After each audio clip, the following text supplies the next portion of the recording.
she lost it because she's stressed. Oh no, she lost it because she's trying to get back at her ex. Oh no, she lost it by choice. This goes back to voyeuristic media, and in some ways platforms like Twitter have put the power to commentate and be like these entities in our hands.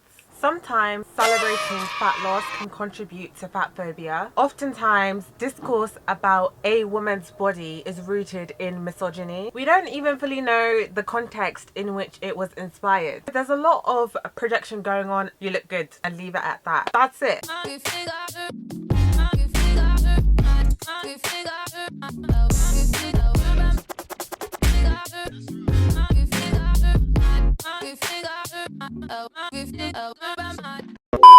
Hi guys, welcome back to my channel. So today we're talking body politics. Make sure you check out my article in the description bar below in regards to lockdown, the fear of fat, and anthropomorphizing productivity. This isn't even the video I'd planned for this week until it all popped up on my timeline. And last week I told you about how dark-skinned girls have been through it, and so this week I'm coming to tell you how fat people have been through it. Essentially, this video is about how we talk about and present fatness and slimness. There's nothing wrong with being slim. There's nothing wrong with losing weight in and of itself. There's nothing wrong with exercising. There's nothing wrong with improving eating habits. I'm querying the implicit and explicit positioning of fatness as other. This video is about the framing of fatness. Yesterday, many people had seen that Adele shared a photo for her 32nd birthday,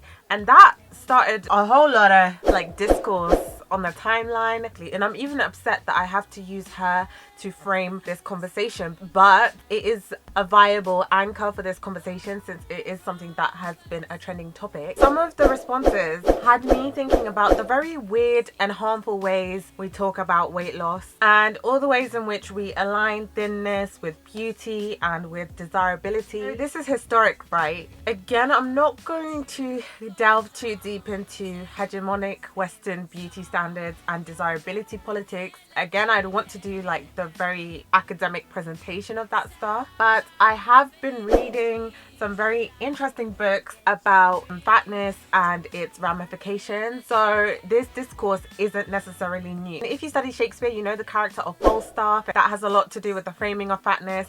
And also recently I read Lord of the Flies. I'm not going to do a book review because I don't have very nice things to say about that book. But again, in that book, in Piggy, you see again the framing of fatness and how fatness is used to convey certain character traits. And just speaking in terms of culturally, I can't really readily recall any fat protagonists that aren't framed in the same way that Piggy was framed, for example. I don't really readily recall any fat love interests. There's so much discourse when it comes to this topic, but in this video I'm just going to focus on fatness as it pertains to my experiences as a young woman. I never thought about the before and afters until I read this tweet. My timeline has had way too many before and after weight loss pics in the last week based on people's likes. Gonna have to start muting. I just can't get on board with before and after pics. They corroborate societal fat phobia. However you want to frame it, e.g. self-love or personal development, at the end of the day, even unintentionally, it frames fatness as failing. If you just wanted to celebrate being energized and happy, why not just post the current picture? Why preface it with a before at all? What purpose does before serve, really? Because there's a lot of people who look like the before. What's the message it sends? I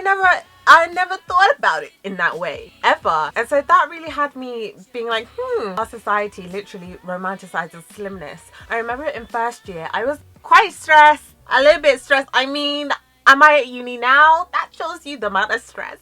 And so I remember that happening, and I walked into the cafe in my college, and then someone said, oh my gosh, you've lost weight. To them, they're thinking, oh, that's a compliment, but to me, I'm thinking, A, I didn't even know I had weight to lose in the first place, and B, you don't know that the reason I've lost weight is because I'm stressed, which is an unnecessarily healthy way to lose weight. And so unsolicited comments about weight or projecting reasons as to why someone has lost weight onto someone is irresponsible. And like I touched upon earlier, all throughout our media, our films, our literature, our advertising, our magazines, those are mediums through which historically slimness has been romanticized. And so we're working within a context and society in which losing weight is inherently good. And so those tweets really opened me up to thinking about the way in which, even by merely placing pictures side to side, those things say so much, and we are sending out such a large message to people. It made me especially think about the messaging it's sending out to people that look like the before. So we know fitness influencing is one of the most lucrative and evergreen types of influencing, and we see it with the promotion of flat tummy teas and of weight training.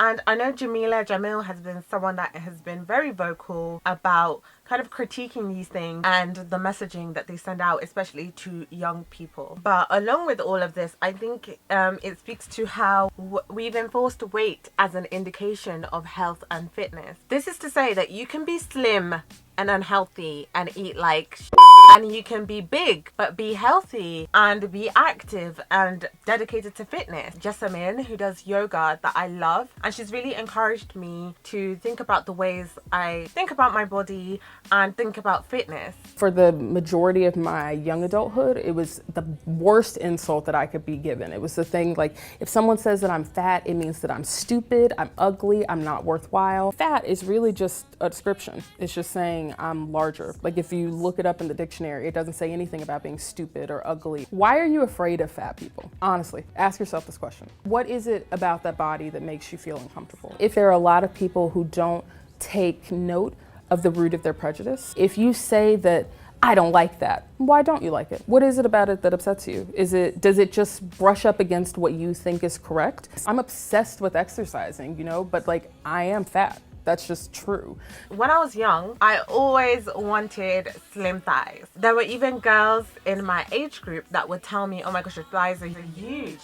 And so when I was young, I didn't understand that it's just my body type and the body type of many African women. But by then, I didn't understand that. And I didn't understand that fatness has historic links with race. But of course, because of oscillating beauty standards, now being #thick is in. But anyway, I'd be like 8 years old, 9 years old, 10 years old, like literally when you're meant to be playing on paint or something, scrolling through websites, trying to figure out like how to lose weight. I would literally do that all the time. I'd create diet plans for myself, you know. You'd see advertising for like diet pills. I'd see those things, and luckily I was at an age and a time where obviously these readily paying quickly things didn't exist in the same way they do now. And so what I'm trying to say is, imagine now you have a child that age that has a PayPal account linked to whatever device they're using, and can then just readily buy these pills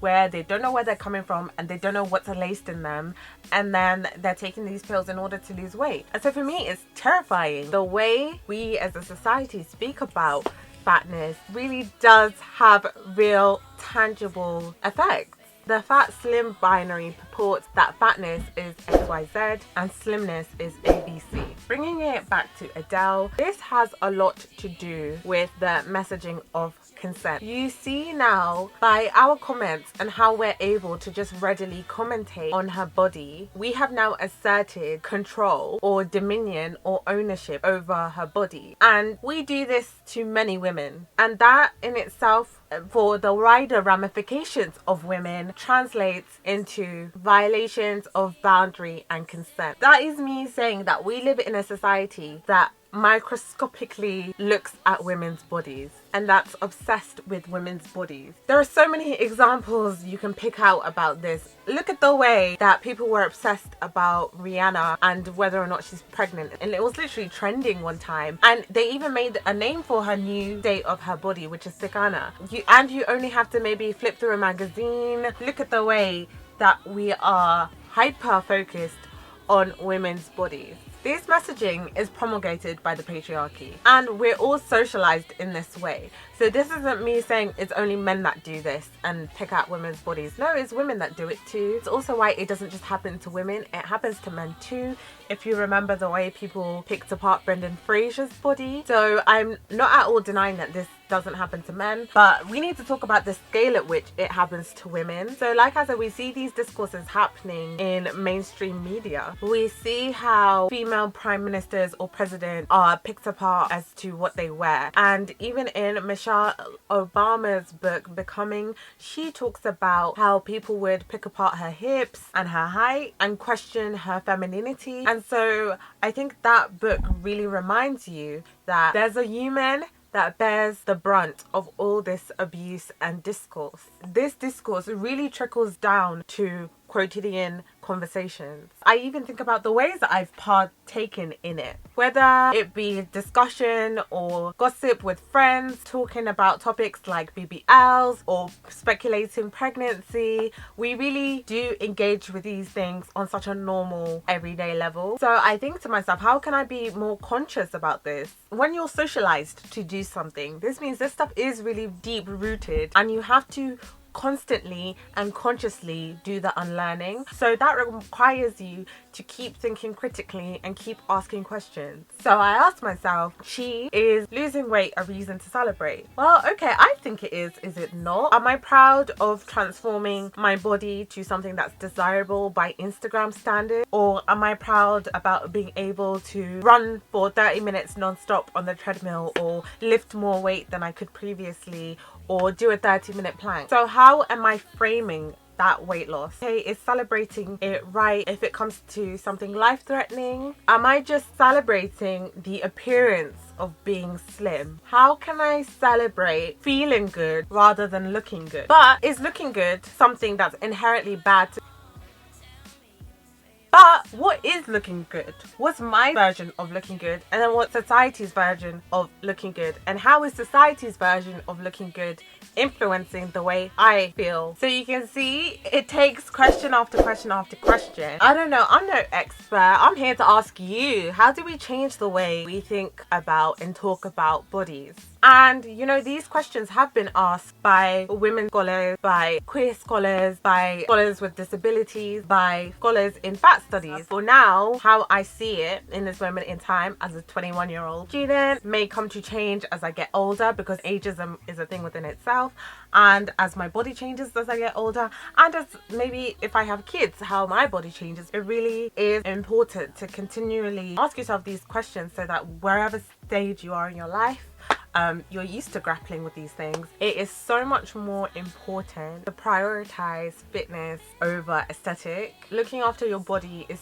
so much more than how you look. For me, like over a decade of literally obsessing about weight loss in the context of how I look has literally been so detrimental to then that fitness journey. And as a black woman, I always have to have an awareness that my body sits outside of or on the periphery of Western hegemonic beauty standards. And in that, I'm trying to find new ways of talking about and thinking about my own body, looking at how we talk about and think about other people's bodies and other women's bodies. I say all that to say that stuff I still continue to grapple with in reference to the Adele stuff. I think a mature approach is to just say, you look good, and leave it at that. That's it. And so the way we do up discourse about these topics really kind of does an injustice to the fat people reading these things and the women reading these things, because we literally normalize picking apart women's bodies. I hope that you found that useful. Yeah, I hope your lockdown is going well and safe, and I'll see you later. Bye.